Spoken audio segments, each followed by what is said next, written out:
kandi ramwana mu ruhanga. Amen. Shakirije. Imana ishimwe ko mwe guteka kubwiriza imbere y'umubyeyi. Haleluya. Amen. Ushumba twarimo turavuga ngo Imana ingana n'umwuka. Umwuka kangana n'ibitekerezo by'Imana. Ibitekerezo by'Imana bikangana n'ijambo ryayo. Turavuga ngo niyo mpamvu Gaburiyeli yavuganye na Mariya atazanye Yesu mu ntoki n'umwana agahita amuhereza. Yamuzanye ku rurimi. Ibitekerezo by'Imana bingana n'Imana. Niyo mpamvu abayisenga bose bakwiye kwisengera mu kuri. Siko mwanyikirije ko nabahanze. Abavuganye n'Imana mu mwuka duhereza Imana icyubahiro. Abavuganye n'Imana mu mwuka duhereza Imana icyubahiro. Yo haleluya. Ibintu byose Imana ikora ibikorera mu mwuka. Niyo mpamvu yasangana n'umusamariya niko nababwiye. Yaramubwiye ngo igihe kirageze kandi kirasohoye ubwo basenga data bamusengera mu mwuka. Ntabwo bagigira izina ntibagiye gusare nzahurira nabo mu mwuka. Imana irafatika mu mwuka. Imana irafatika. Niyo mpamvu n'ibintu byose Imana ikora bikorera mu mwuka. Uzi impamvu umwuka wari yanyongoreye arambwira ngo iyo mirimo yakorewe mu mwuka ngo ntigishidikanywaho. Niyo uhagurukiye Imana irakumena. Imirimo yakorewe mu mwuka nta muntu yishidikanyaho, nta mayerera aba arimo, iba yuzuye ifite ubuziranenge bwuzuye kuko yakozwe n'itabasha kubeshya. Iteka Imana umuremyi w'isi n'ijuru yangiriye neza sinzi uko nabivuga, yankuye kure ibisayo ibyaha aza mu ubugingo bw'iteka, umucyo mwinshi wamurikiye ubugingo bwanjye, amaze wese mbere ko ndahinduka nanditse ibera mu mahema yiwe nzamutegereza sinzarame. Ambwira gahunda buri munsi ni bwiza kuruta uko bivuga, amenyera kuri byo bimbwira kandi ndashima Imana ko numva umuntu uri imbere y'ubuzima. Haleluya. Korali y'ababyeyi n'ubwa mbere ntaramanye nabo aya mbabona kuri YouTube. Umugisha kubana nawe. Imana ibahisha korali za sepu mwese, Imana ibahisha mwagize neza gutegura konseri ngo dutaramire Yesu. Amen. Hanyuma kubera ko igihe cyagiye kandi dufite amakorali hano ari kuririmba neza, nifuza ko tuganira amagambo y'Imana umwami yamaye ishyize ku mutima wanjye, hanyuma tuze kumva n'indirimbo. Imana ifashe ntabwo ndi butinde imbere yanyu. Dusome igitabo cya Mose cyitwa Gutegeka kwa kabiri igice cya 6 umurongo wa 20. Gutegeka kwa kabiri igice cya 6 umurongo turasoma umurongo wa 20.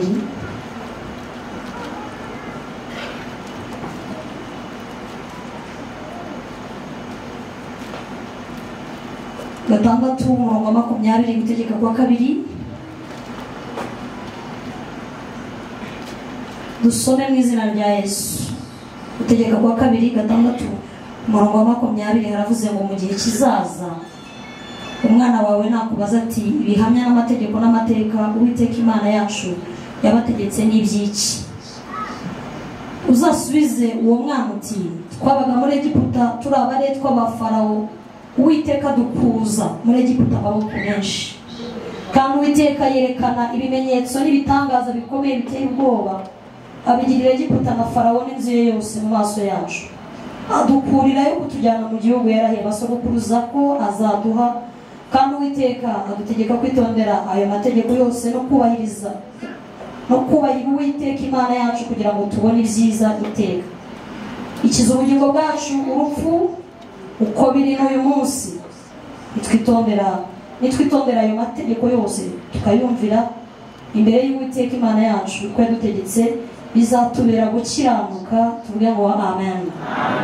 Dusome mu butumwa bwiza ko bwanditswe na Yohana igice cya 5. Ubutumwa bwiza ko bwanditswe na Yohana 5 Matayo pardon inyihanganire Matayo 11 ngo dusome duhere ku murongo wa 2 ubutumwa bwiza kugarutswe na Matayo 11 ngo dusome duhere ku murongo wa 2 hanyuma mu gihe turi gusoma ndasaba niba hari umucuranzi wa piano email aze nanjye harigiye umwuka wo kuririmba ajyanza mu cyaro Matayo 11 Matayo 11 umurongo wa 2 dusome mu izina rya Yesu. Ariko Yohana yumviye mu nzu y'imbohe ibyo Yesu akora, atuma abigishwa be ko bamubaza bati mbese ni wowe waba ukwiye kuza cyangwa dutegereze undi? Yesu aramusubiza ati nimugende. Arabasubiza ati nimugende mubwire Yohana ibyo mwumvise n'ibyo mubonye, impumyi zirahumuka, ibirima biragenda, ababembe barakira, ibipfa amatwi birumva, abapfuye barazurwa, abakene barabwirwa ubutumwa bwiza, kandi hahirwa uw'ibyanjye bitazagusha. Twese tuvuge ngo amen. Turasoreza mu rwandiko Pawulo yandikiye Abefeso igice cya mbere umurongo wa 3. Rwandiko Pawulo yandikiye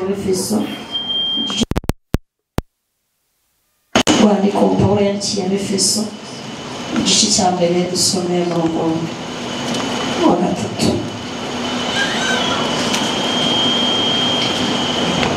Abefeso 1 umurongo wa 3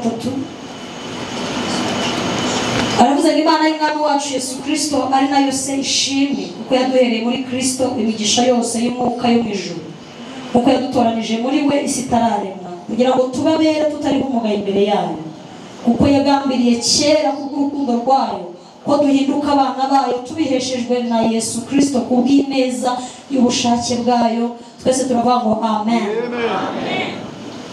Uwiteka Imana muremyi w'isi n'ijuru yangiriye neza sinzi uko nabivuga, yankuye kure imisayo y'ibyaha aza mu ubugingo bw'iteka,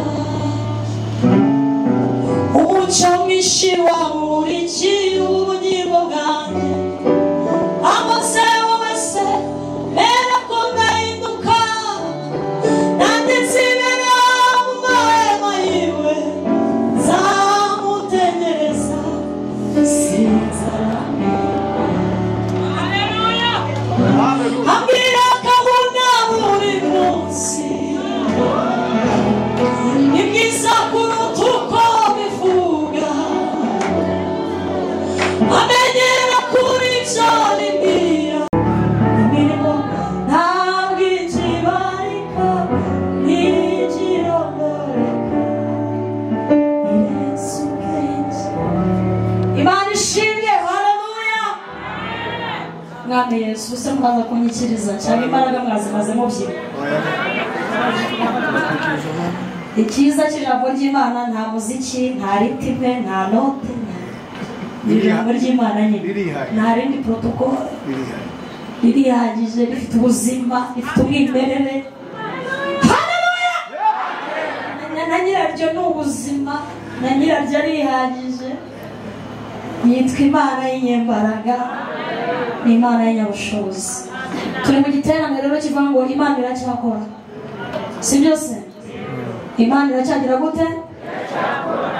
Uvuga ngo ni igikorwa gikomeje, ni igikorwa gikomeje, ni ibyabanje kubaho muri past, ni ibiriho none muri present, ni n'ibizaza muri future. Ubwo umuntu uri kuvuga Imana iracyakora nuko afite urwibutso rw'ibyo yakoze. Urabona ngo yindi yakoze ibyo irakomeje kandi n'ubu irakora, ku buryo ubashije ngo twereke ibyo yakoze, yafatamo kimwe cyangwa bibiri cyangwa bitatu cyangwa bine cyangwa bitanu, akakubwira ngo ruhongeranye n'Imana yanjye yakoze bya bindi, iracyariho kandi izakomeza. Imana iracyakora.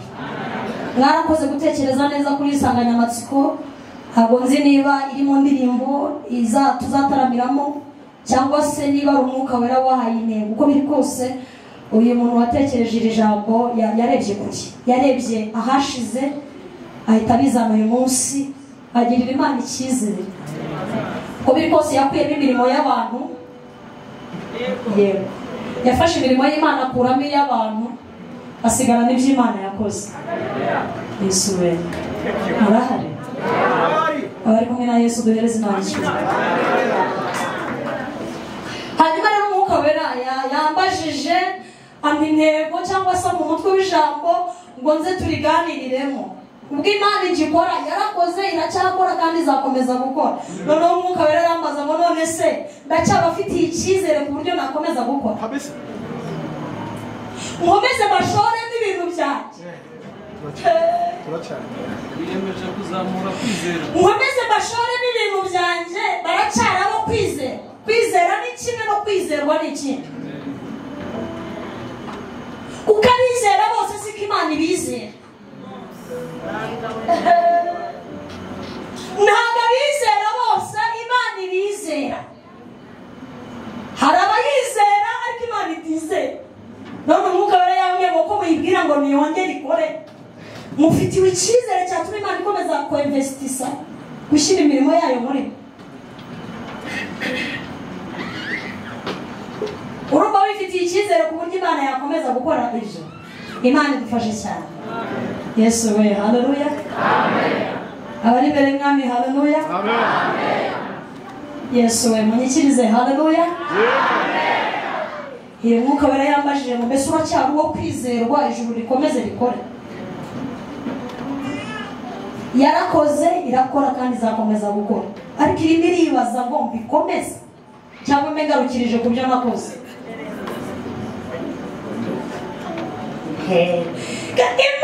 Imana igira icumbika, nukuri Imana igira icumbika, icyakora ikabisubukurira ahandi. Hari abantu batazi ko ayo makuru abaho. Imana irabicumbika ikabicumbugurira ahandi. Hari igihe ibicumbikira hano ikabicumbugurira hariya amageragere. Irabicumbika ikabicumbugurira ahandi. Kubera iki gutakarizwa icyizere? Diplome waruhiye wavanye muri Yerika ikayihiti singe mwantumiye anyambabwiye muri mucakire se umwuka wera nabivuga ndabivuga ariko ndababwira nanone ibyo mwami yabantumye. Imana igicumbika ibwiye Abisiraheli nababwira ngo mw'Abisiraheli mwe mbakuje amaboko akomeye mu buretwa mu maboko y'umugabo ukaze kuvuga Egiputa ya kiriya gihe ni nko kuvuga Amerika y'ubu cyangwa Uburusiya.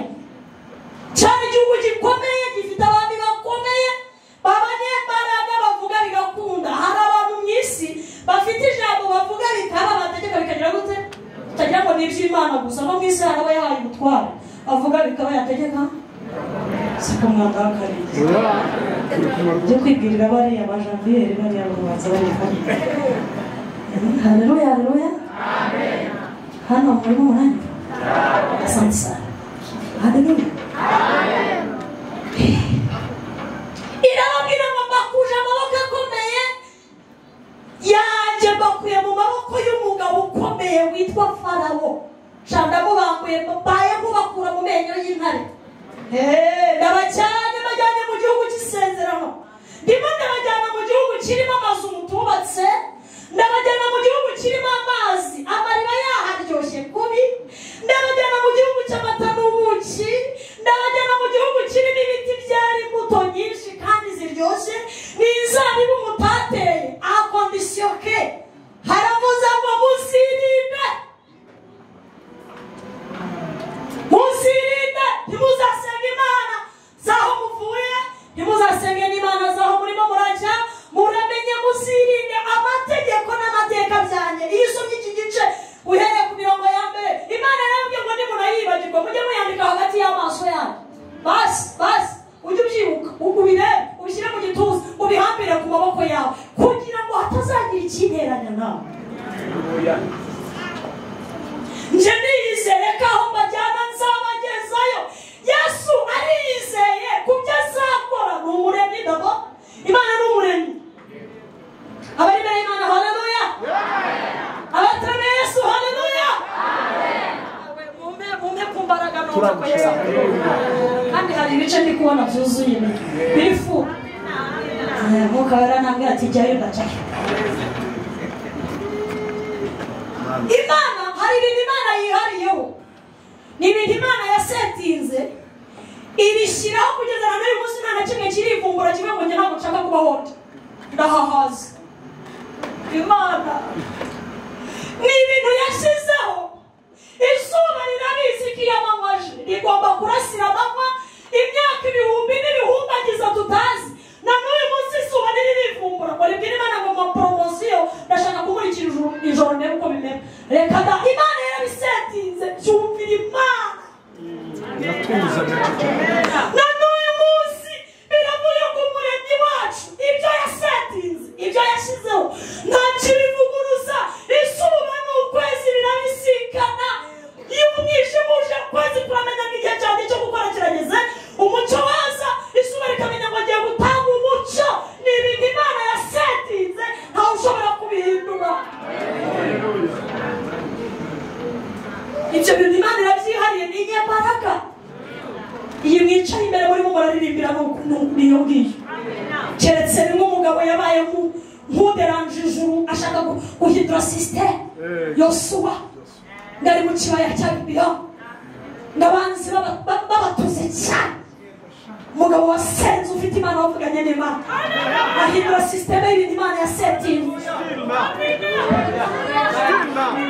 Umunyamasengesho niwe wenyine ushobora guhindura sisiteme y'ibintu Imana yashyizeho bigahinduka. Urahari cyamwagiye mu mugi, urahari cyamwagiye mu mugi. Haleluya! Umuntu usenga niwe wenyine ushobora gufatira ibyemezo Imana ibintu yashyizeho akabihindura, akabwira Imana ngo ibisimbishaka bigakunda. Diplome wayikura Harvard ntushobora guhindura ibyo Imana yashyizeho. Twifashisha cyangwa se twiga mu byo Imana yashyizeho. Ayiwe aho ibyo Imana yashyizeho ni produit fini, ni produit yuzuye idashobora guhinduka, keretse umunyamasengesho wasenze niwe ushobora gutuma ibintu bihinduka. Ibindi abahanga n'abakomeye bifashisha ibyo Imana, abaremye imbunda bazikura mu byo Imana yaremye, abakora indebera Yesu bakongera amashyi benshi we. Haleluya! Nta gishya bazanye mu isi, n'ababizanye nta gishya bazanye mu isi, Imana niyo yabisetinze irabiduha. Ngo rero mujye mugabanya nyine mushyiremo inyuguti, ariko mumenye ko inyuguti zitaruta Yesu. Cyongereza mu kivuga ariko mumenye ngo Yesu ari juu. Kugeza igiswahili shaka amashoti izabava ari hejuru. Ucuruza ugira ibintu miliyoni byinshi ariko uvuga ngo hejuru ya miliyoni. Ndimo ndifashisha ibyo Imana yaremye kera. Turacyafite icyizere ku buryo Imana ikomeza ikakwinvestisamo, ikagushoramo imirimo yayo. Turacyafite icyizere. Irababwira ngo kandi abana banyu nibabaza ngo mbese ibi byavuye, mujye mubabwira ngo Imana yacu yadukuje amaboko akomeye muri Egiputa. Mubereke souvenir, mubereke y'amabuye mwakuye muri Yorodani, mubabwire ngo ngaya amabuye. Naratangaye, Imana yabwiye Yosuwa iramubwira ngo fata amabuye 12 amwe yashyire hakurya ya Yorodani, andi yanage muri Yorodani. Kuva ngo ubuhamya bwo hakurya y'umusozi n'ubuhamya bwo mu nyanja hagati. Inyanja igomba kumenya ibyo Imana yakoze, n'ubutaka bukamenya ibyo Imana yakoze. Uburyo inyanja itazongera kwibwira ngo nanjye ndashoboye. Oya, harimo amabuye y'urwibutso abwira inyanja ngo wa nyanja we ugenda gake. Hari umunsi abantu bakwambutseho nta bwato bagendesha amaguru.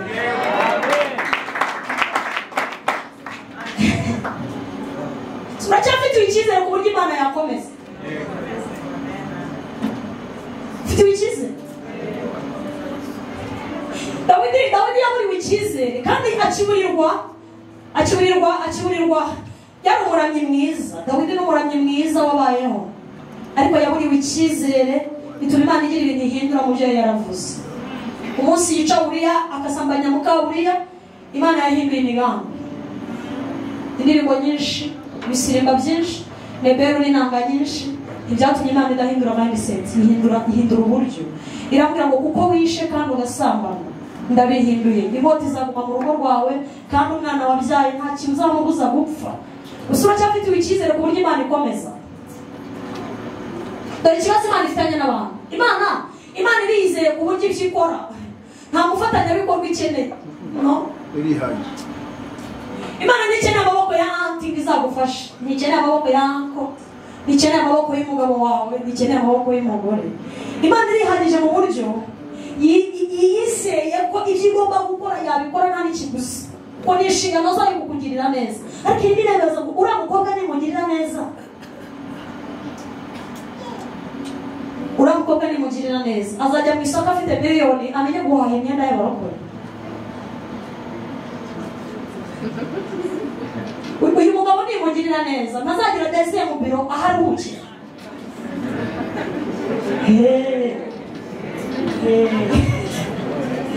mbese aho baruhukira murahazi desiye mu biro ofisi ya kabiri Imana ni umukire Imana ni bosi Imana irihagije ariko irimo iribaza ngo ninkomeza nzabagumana ninkomeza nzabagumana aba maye miliyoni imwe bakaba batangiye gupfundura bye miliyoni tagira ngo ni nebyi nzabagumana kwe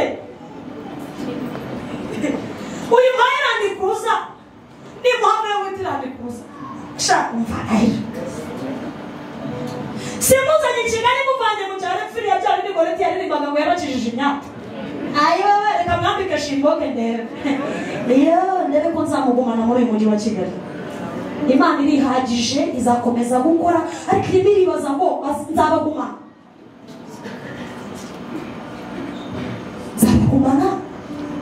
nimuha diplome ya yirika nzamugumana nimujyana muri Amerika nzamugumana najya Canada azahaguma nacuriza amatewusi nzamugumana azamenya kuringaniza iminzani azabishobora nimuha bamwita mabuja azagumana nanjye bikomeze Imana ifite icyo kibazo cyonyine gusa naho ubundi ibyo igomba gukora birarunze kandi ibintu biri vierge biri mu ijuru bitarabona bibiri biri vierge yabitse ahantu ku biti nimba n'umukobwa uzanyubaha nzamuhereza haleluya akaze kumwamba kariyeri shakira visa shakira umugore shakira umugabo ibyo mu ijuru bajya babikora iyo wagiriwe icyizere haleluya abari imbere y'Imana haleluya abatari n'Imana haleluya Imana yarakoze irakora kandi izakomeza gukora ariko harimo question mark ivuga ngo mbese bazakomeza kunyizera azagumana nanjye umuhumuro uzaza ejo banza azababwira ibiryo ariko nawe uko muzi ntabwo nzi ko ibiryo biba kuri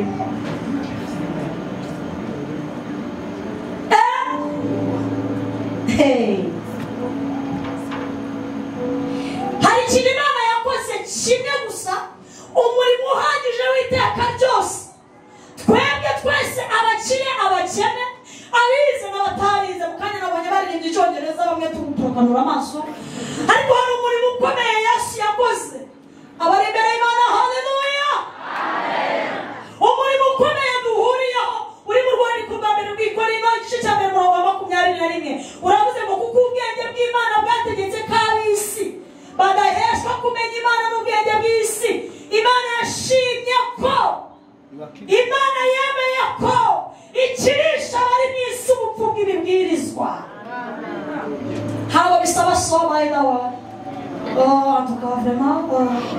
kumenya Yesu ntibisaba icyo Imana idukirisha ibipfu by'ibibwirizwa n'uwo murimo wa mbere ukomeye Imana yakoreye muri Yesu Kristo ni ukudukirisha ibipfu by'ibibwirizwa ariko dukomereye Yesu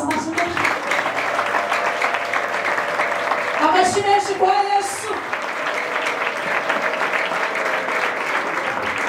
hariho ubwoko bw'amashimwe ari lokale amashimwe ari lokale ni amashimwe aturangiriraho Imana yaranyambitse Imana yarangaburiye ibyo niwe birangirira kuri wowe Imana yaragukijije imyaka birakureba Imana yarakwigishije amashuri ukiga kaminuza birakureba Imana ndi kubona abantu barangaye haleluya haleluya Manyikirize haleluya. Hari amashimwe ari lokal arangirira mu Rwanda. Udashobora kubwira umuzungu wabikiwe na basekuruza amamiliyari y'amafaranga ukubwira umwana wa Ronaldo ngo nashonje Imana irangaburira. Cyangwa kubaza ukinza risa. Ise isururu isi cyatsi. Isumutuku kubwira umwana wa Messi urabona inzara yaranyisha. Ariko imubwiye ngo Imana yaducishije ubupfu bw'ibibwiriza. Ukamubwira umurimo wa Yesu ku musaraba. Ukamubwira ko twari abanyabyaha muri Adamu wa mbere. Ariko Adamu wa nyuma akatuzanira ubugingo bw'iteka. Utarigeze kumenya Imana yamuhinduye icyakugasha. Haleluya.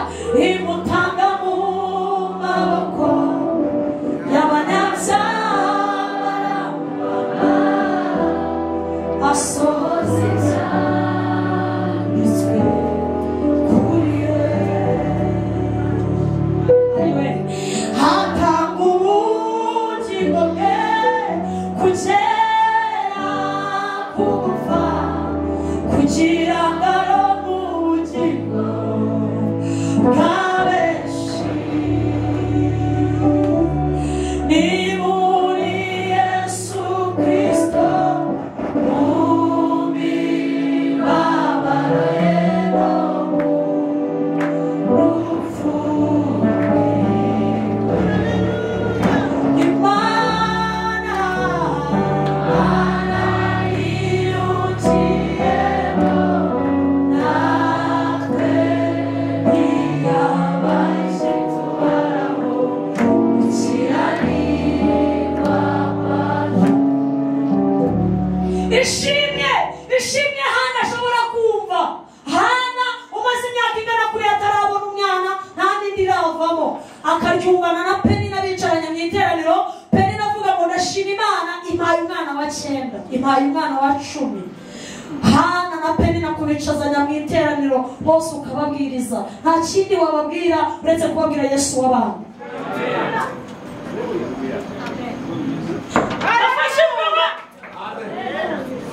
Kwicazanya umukobwa usenganitse wakaranitse ukamwicazanya n'uwashatse afite 19 bamwishyuriye kugira ngo umwaka bawugure yuzuze imyaka ya leta isaba. Kubwiriza abakobwa babiri ni ibintu bikomeye cyane, ariko kubabwira Yesu w'abantu. Ariko dukomere Imana amashyi we. Haleluya.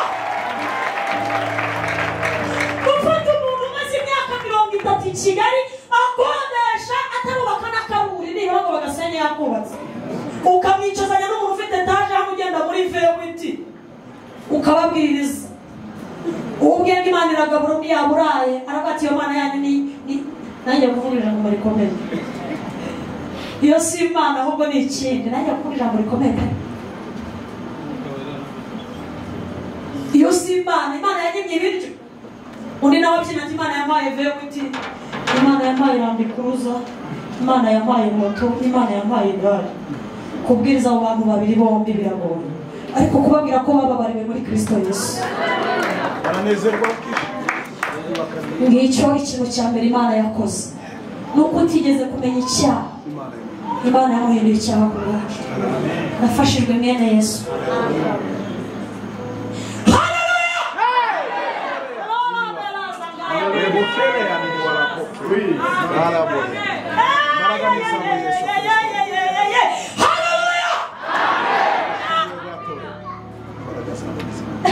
Kubwira umukobwa hano waraye abenzwe ejo bakerekana undi mwiterano ejo ku cyumweru ukabwira ngo Imana ikora ubukwe, Imana baraye bamubenza bati iyo Mana yanjye ntabwo nzi icyo ari cyo. Ariko iyo uberetse Yesu wabambwe ku musaraba,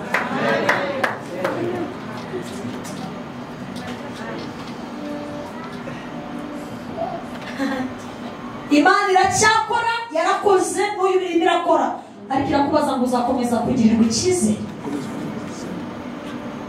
Imana ikomeze gushyiramo imitungo yayo. Ufata Yosefu na Dawidi ukabicazanya mu iteraniro. Yosefu nande? N'umurani mva mwamfura. Ufata Yosefu na Dawidi ukabicazanya mu iteraniro. Umwe avuga ngo nabonye ibibero by'umugore ndagwa, undi avuga ngo njye naririnze nabibonye. bakugiti dore Imana ngavuga ati njye narahaguye tu ndavuga ati ndashima umusaraba ndashima yavanzisa ariko cyane cyane ndashima umwami Yesu ndashima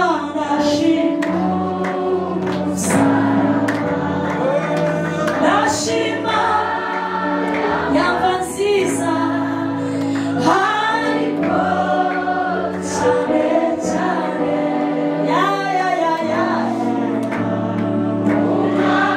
ariko hari icyo nshima Dawidi muri iri teraniro ndashimira Dawidi ko yamenye ko yavukiye mu byaha nicyo mushimira kandi amenya agaciro k'amavuta yamusuzweho akavuga ngo ntungureho umwuka wawe wera usubize mu mwuka wawe usubize kunezerwa n'agakiza kawe ugezeshejo ezobudera nicyo nshimira Dawidi muri iri teraniro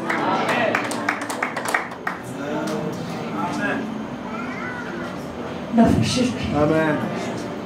umurimo ukomeye Imana yakoze ukomeye usetinze neza hatagira na virusi ziwurya nuko Imana yiyongeye natwe mu mwana wayo icyo kintu Imana nitinda kuguha amafaranga ugiye ngira ngo ndagushimiye ko wiyongeye nanjye muri Kristo Yesu Imana nitinda kuguha umugabo cyangwa umugore ugiye ngira ngo ndagushimiye ko wiyongeye nanjye muri Kristo Yesu Imana nitinda kuguha inzu ugiye ngira ngo ndagushimiye nubwo inzu itaraza ko wiyongeye nanjye muri Kristo Yesu umurimo ukomeye wakoze Imana nitinda kuguha diplome cyangwa ukanataha minerivare yabuze tubwire Imana ngo ndagushimiye basi igikomeye waragikoze wanyuze nawe muri Kristo Yesu nguwo umurimo ukomeye Imana yakoze amafaranga ntazatubuza kujya mu ijuru ariko kubura ubugingo byatubuza kujyayo abagore ntibazatubuza kujya mu ijuru ariko kubura Yesu byatubuza kujyayo ndafashijwe Roseline Imana fashijwe cyane ujya wiganira ku by'Imana itarakora ariko basi umugore gutahanira ijambo uvuge ngo mwicaranye n'abantu bari gushima bavuga ngo hari iby'Imana yakoze ariko basi njye nirutse kimwe gusa wiyongeye nanjye mu mwana wawe twahereza icyubahiro Imana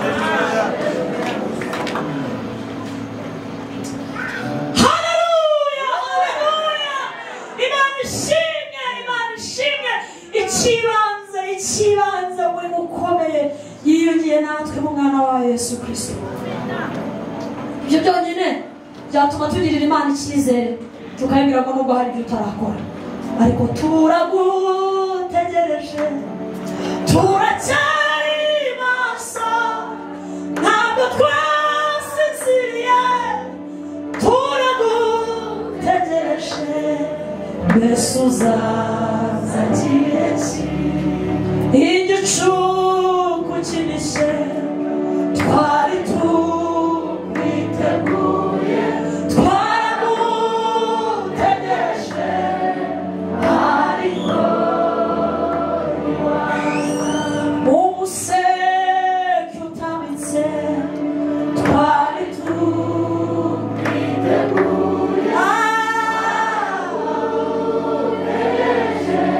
ariko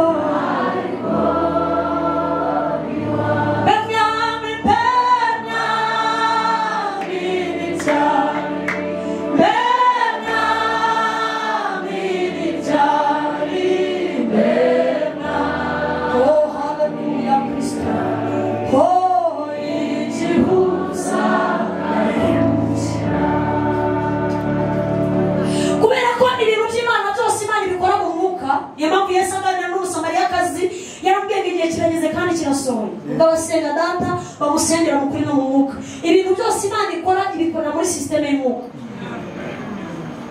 abanyumise amen Imana ibizana mu mwuka ikabipuritingira mu bigaragara voilà biza biri mu mwuka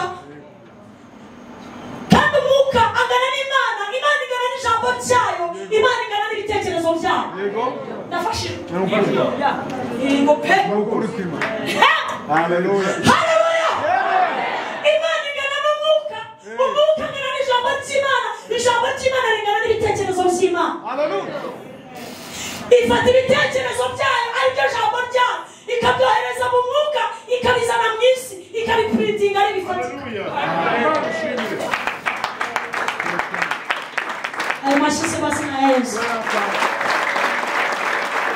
ayo mashini ya Yesu yamukomeretsa.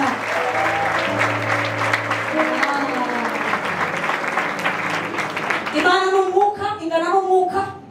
Ibyo ikora byose bikorera mu mwuka bikangana n'ibitekerezo byayo bikangana n'ijambo ryayo. Niyo mpamvu marayika avugana na Mariya ntabwo yazanye Yesu gutya, amuzanye ari umuntu, yamuzanye ku rurimi.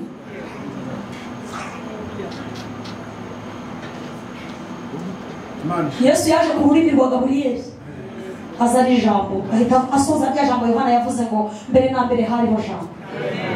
Nafashijwe Joseline. Niyo mpamvu ibintu byose Imana ibivuga ntabwo ibivuga biza bifatitse mwana, ntabwo ibivuga bimeze nk'iryo cupa ry'amazi, no, ibivuga ari ibintu bije mu ijambo ikaba ngo nsa wahura nabyo ugahura nabyo n'ubuzima. Mama, wazi gusigisha wowe ho mama. Imana ivugana nawe, yavugana nawe kizaba. Mama ubona nawe. Yavugana nawe muri kwera ababyeyi n'ijambo muri gusenga. Ikabivuga ari ijambo, ikazabisohoza ari imirimo, ikazabisohoza bifatika, ikazabisohoza bifite ishusho, ikazabisohoza bifite amazina. Tera haleluya.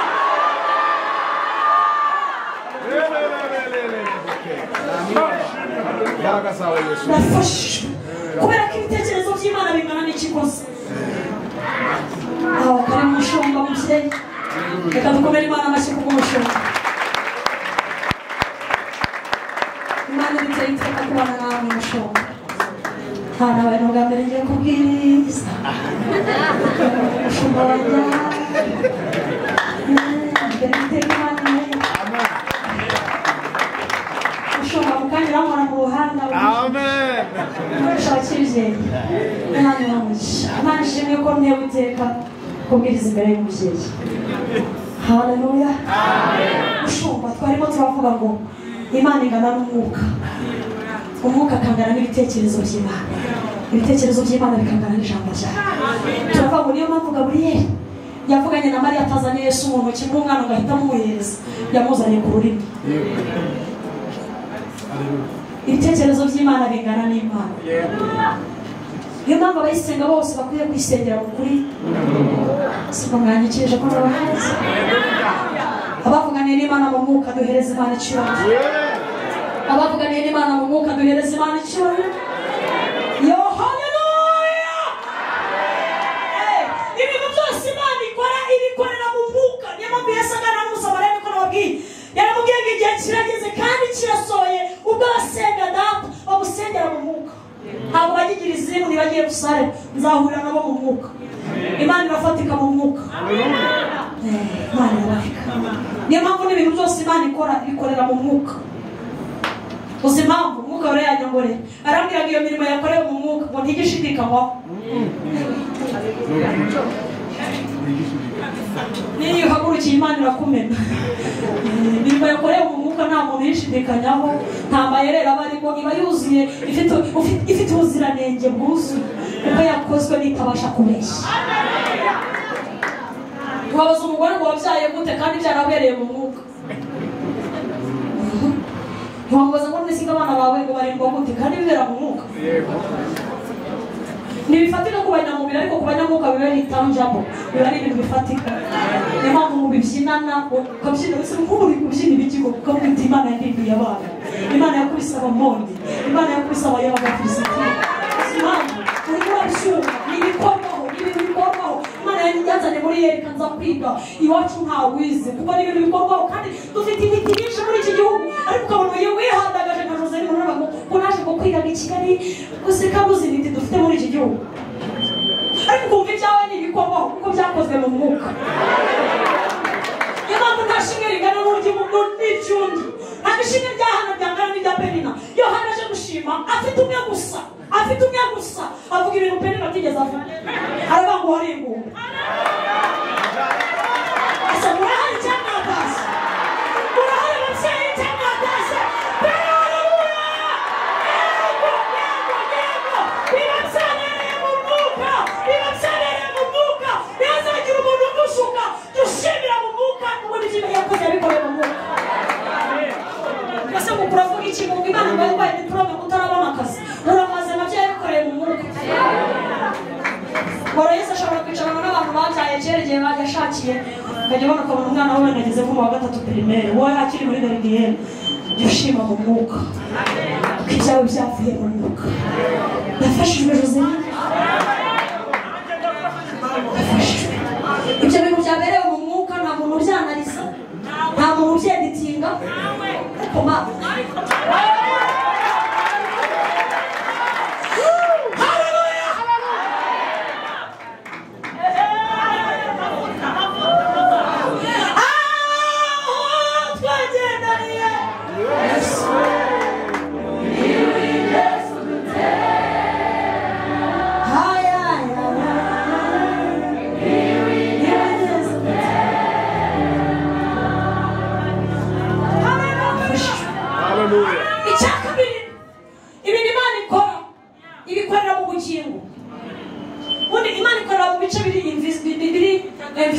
bitaboneka ameka bipiritingira mu mubiri ukajya uhura n'abadayimoni bakoze ngo none byakorewe he byabanje gukorerwa mu mwuka ibivugaho bisohorera mu bugingo biguha discipline yo mwijuru biza mu mubiri duhambaye tuzi ko twe twitwara muri zewuti ibyo bintu rero ni ibintu bikorera mu mwijuru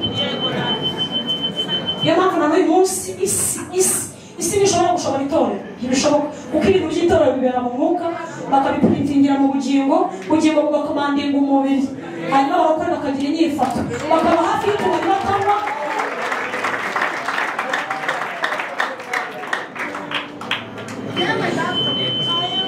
isi satani ntashobora ntiyatuvumbura ntiyatumenana nta kintu na kimwe yashobora kuko ibintu byacu byose biberanye spirit biba made in heaven biza bivuye mu ijuru aho satani yavuye afite ubushobozi bwo gusubirayo nta kintu ashoboye gukora turashimira Yesu wanesheje byose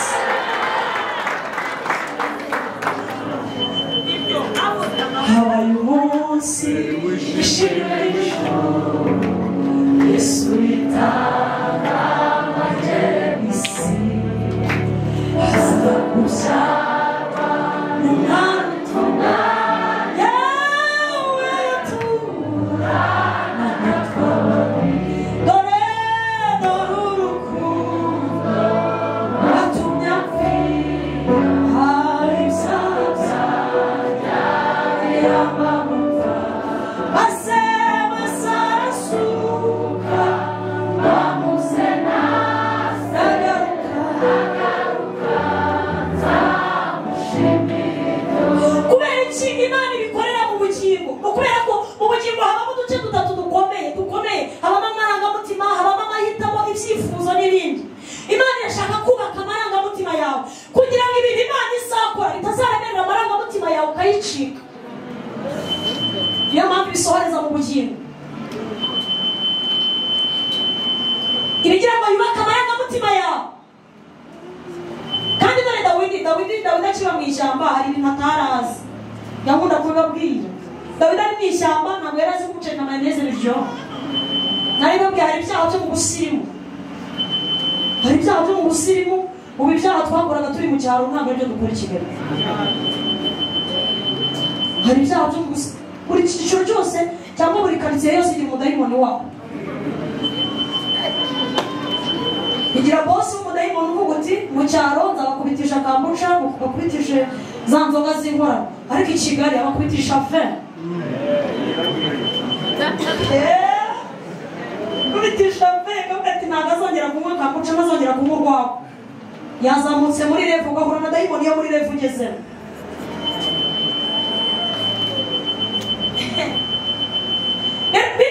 mu bintu bituma Imana ikorera mu bugingo ni ukugira ngo ikomeze amarangamutima n'amahitamo n'ibyiyumviro byawe uzaba umuntu ukomeye ukennye n'umuntu ukomeye ukize ukomera ni Kristo abari imbere y'umwami haleluya ubwa mbere mbonye kameramani ufashwa akazamura amaboko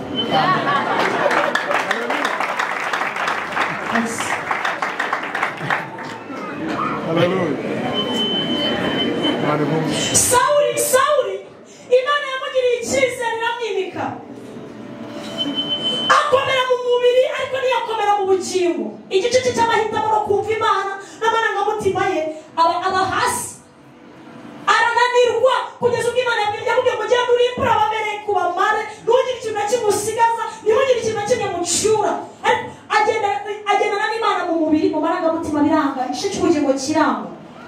mu gice cya 15 cya Samweli wa mbere murongo wa 35 ngo nuko Imana yicuza icyatumye yimika Sawuli. Imana yicuza icyatumye yimika Sawuli akaba umwami wa Isirayeli. Kubera iki? Ntabwo yarakomeye mu bugingo, yarakomeye mu marangamutima, yarakomeye mu mahitamo. Imana iduhe gukomera ibintu byose Imana izasohoza, izasange dukomeye mu mwuka, dukomeye no mu bugingo. Mu mubiri byo biroroshye bihita byikora, ni bya bindi Imana ikora ukazabashima, ndashima Imana yanyubakiye urugo, ndashima Imana yangiriye neza kuko wihangananye na Kristo ugategereza. Yohana atumye kuri Yesu ngo ni wowe cyangwa dutegereze undi. Namaze kwangirika, Yesu aravuga ngo nimugende mu mubire ibirema birahaguruka, imyizira humuka, ipfa amatwi birumva, kandi hahirwa uw'ibyanjye komera mu marangamutima. Ndashaka ko dusenga. Ese ko Imana ikomeje gukora izasanga ugifitiwe icyizere? Niko Umwuka Wera yari yambajije ngo nze mbabaze ngo none se ko mwifashishije bya bindi yakoze mwicumuraho, icyizere cyo kongera kubagirira neza kirava hehe? Ariko muri Kristo haracyari n'imbabazi. Abari imbere y'Imana, haleluya, amen. Abataramiye Yesu, haleluya, amen. Shaka duhumeka amaso yacu turasenga. Imana ifite gahunda yo gukomeza gukora. Yewe uzongera ubyare, uzongera wige, uzabona akazi, uzacuruza, uzatega indege, uzagenda, uzakubahwa, uzakomerwa amashyi, uzavugirizwa impundu. Ariko Imana niribaza ngo none si icyizere kizagumaho? Nzakomeza mwizere, nzakomeza mushore n'imitungo yanjye yo mu ijuru, ko nibyo namuhaye mbere abyifashishije acumuraho. Ariko imbabazi z'Imana ziracyariho, imbabazi z'Imana ziracyariho. Ubwiza Imana yaguhaye wabwize ku munsi, nta kindi Imana yapfaga n'Abisiraheli, si uko yari inaniwe gukora, ahubwo bajyaga bayitenguha rimwe na rimwe bakayinanira rwose, amategeko n'amateka byayo bikabananira. Hanyuma babwiza ukuri, ubwinshi bw'iby'Imana ikora ntabwo aribwo bwerekana ingano y'agakiza, ahubwo karite y'uko wirinda. Ubwiza bw'uko wirinda nibwo bwerekana ko Yesu yageze muri wowe. Yuda niwe muntu wa mbere wabanje gufata inogo, kandi ntabwo byatumye atiyahura. Biravuze ngo umukristo wese utizera umwami, Imana yamuha iby'isi yita amahirwe, ariko akazarimbuka kandi afite inogo. Imana idufashe cyane. Yesu ahimbazwe, izina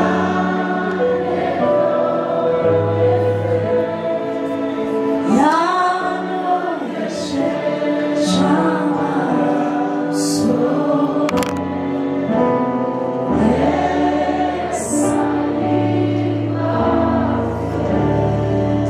Biragatsindwa ni kwacu yaririmbye aravuga ngo biragatsindwa kutagushwa n'inzara yo mu butayu ukagwa i Kanani.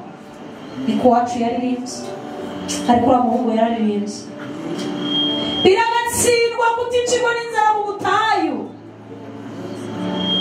ngo ibibazo bikwicireyo ugakomeza ugakizwa, hanyuma ukagwa ugeze i Kanani. Imana izakomeza gukora, niryo sezerano ibahaye, ariko irashaka ko mukomeza kugirirwa icyizere. Hahirwa ibya Yesu bitazagusha. Ninde muri biterano wumva ashaka kwakira Yesu avuga ngo iby'Imana yampaye? Umwanzi yarwaje igitugu bituma nitwara cyangwa se nifata uko ntaremwe, icyo naremewe.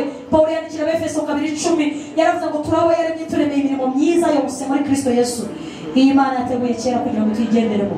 Umuntu uri hano mu iterano Umwuka Wera yishuriye amubwira ngo iby'Imana yaguhaye wabyifashishije ukora ibyaha, ahari wabikoze mu minsi yo kujijwa, ariko uyu munsi hari ijwi rikongora rikubwira ngo ngwino mu rugo, ngwino kwa Yesu, ngwino muri Kristo, hari mu mwanya wawe.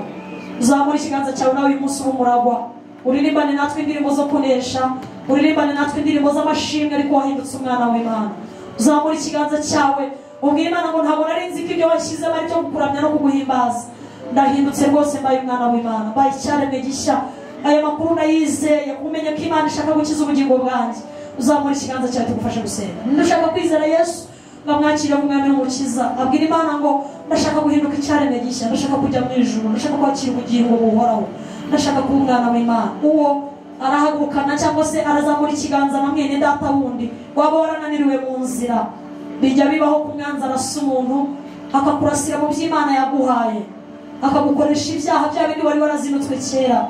Nawe uzamura ikiganza kuba warananiwe, ntabwo tuguciriye iteka na Yesu ntarya guciriyeho, ahubwo arashaka kuguha imbaraga kugira ngo ukomeze iyi nzira, urugendo uzarusoza amahoro nta mwotsi ukunutseho.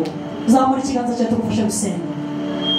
Niba ukeneye imbaraga, niba ukeneye agakiza, niba ukeneye kubyuka, niba ukeneye kongererwamo imbaraga, ngazamura ikiganza cye tumusengere. Niba uhari uzamura ikiganza cyawe. Protokoli mfashe. Imana igumugisha mukobwa mwiza.